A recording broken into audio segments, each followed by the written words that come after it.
because Endeavor needs the UFC. The UFC is in a great place as far as the company's structures, that they are much needed. So they're going to get as an adequate amount of help from the parent company if there's need. But I think most of the pressure, if not all the pressure, is coming from Endeavor. But there's also Dana White's statements over and over that he wants to be the first one back, which he can do because, like you said, there's no union saying this is what we want to see to make our athletes safe. And then there would be requirements that the union could say, we're not coming back until these requirements are met. Nothing like that with the UFC fighters who are independent contractors.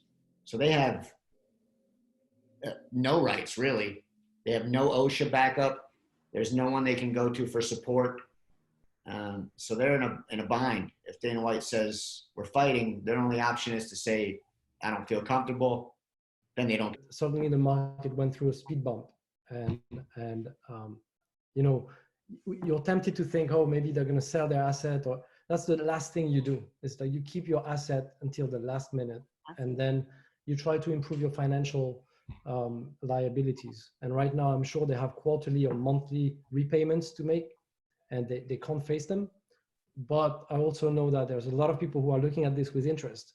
We're going to approach them with terrible deals. So they're going to do everything they can to mitigate that and say, no, look at the new pay-per-view card that we had. It was actually X% higher than expectation. So they're experimenting, but they're not counting on the UFC to bring the cash in to save them from the potential bankruptcy.